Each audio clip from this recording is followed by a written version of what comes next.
जय श्री महाकाल। कालों की काल महाकाली को कहा जाता है। जो काल को भी गति देती हैं वो है महाकाली।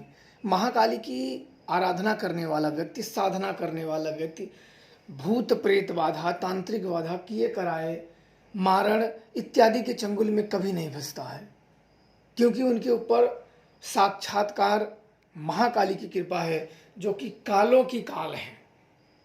उनकी शक्ति अपरंपार है, वो साक्षात्कार ईश्वर है। और उनकी कृपा जिन पे हो जाए उन्हें और किसी देवी देवताओं के पूजने की जरूरत ही नहीं है। बस उनकी एक बार कृपा जिसे प्राप्त हो जाए। तो महाकाली की आराधना गुप्त स्थानों पे की जाती है, इनकी सिद्धि भी गुप्त की जाती है और गुरु के मार्गदर्शक में ही किया जाता है। गुरु के बताए हुए मार्ग और विधान से इनकी साधनाएं, आराधनाएं की जाती है, ताकि किसी भी प्रकार की साधना में चूक, भूल ये सब ना हो। अन्यथा भूल होने पे बहुत सारे घातक परिणाम झेलने पड़ते हैं, जो कि भविष्य में जाके जान पड़ता है। इसलिए कभी भी गुरु के मार्गदर्शन में ही इस प्रकार की साधनाएं करिए, क्योंकि यह साधनाएं महाकाली की, किसी भी प्रकार की साधनाएं ज़्यादा खतरनाक नहीं आती हैं। जब वो जागती हैं तो सर्वप्रथम इर्द गिर्द जो साधना जहाँ कर रहे हो, भूत प्रेत पिशाच जिन्न राक्षस और भी यित्र योनियाँ जो निवास करती हैं, जो इर्द गिर्द वास करते हैं, वो जागती हैं। और वो जागती हैं तो आपने जो साधना आराधना में भोग अर्पण किया है वो महाकाली को किया है, और महाकाली को भोग अर्पण किया है और भूत प्रेतों को कोई भोग न दिया हो, तो आपके पूजा पाठ में विघ्न उत्पन्न करने का प्रयास करते हैं। संभवतः हर संभव प्रयास करते हैं कि आपकी पूजा को वो खंडित कर दें या असफल कर दें। इसलिए इन साधनाओं में बिल्कुल सावधानी बरतना होता है और बिल्कुल सचेत होकर साधनाएं की जाती हैं।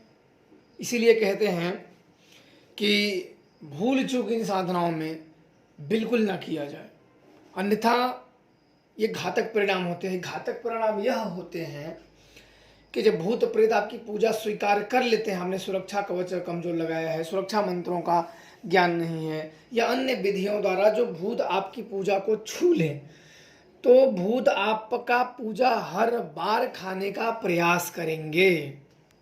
वो हर बार आपकी पूजाओं को खाने का, हर बार आपकी पूजाओं को लेने का प्रयास करेंगे, ताकि वो बलिष्ठ से बलिष्ठ हो सके। वो तब तक आपका पीछा नहीं छोड़ेंगे जब तक कि उन्हें कोई शक्ति ऐसी आपकी सुरक्षा के लिए न खड़ी हो, पूजा सुरक्षा के लिए, जो कि उनको अंदर जाने से रोके। इसलिए किसी भी साधनाओं में सुरक्षा होना अति आवश्यक है और होना चाहिए। अन्यथा ये इत्र योनियाँ जो होती हैं, जो अगल बगल नकारात्मक शक्तियाँ घूमती रहती हैं, ये सदैव नुकसान पहुंचाने के ही इरादे से घूमती हैं। कभी कभी तो ये साधक के साथ छल कर देती हैं। जिस देवी देवताओं को वो पूज रहा है उसी का नाम लेके बोलने लगते कि मैं ही हूँ, और वह व्यक्ति अनजाने में, क्योंकि उतना उसका ज्ञान और देख और समझ विकसित नहीं होती है, तो अनजाने में ही उसे ही वो इष्ट शक्ति मान बैठता है और साधनाओं को रोक देता है। तो जब तक पूजा पाठ में मन लगा रहता है उसका, तब तक तो उसका कुछ नहीं होता है।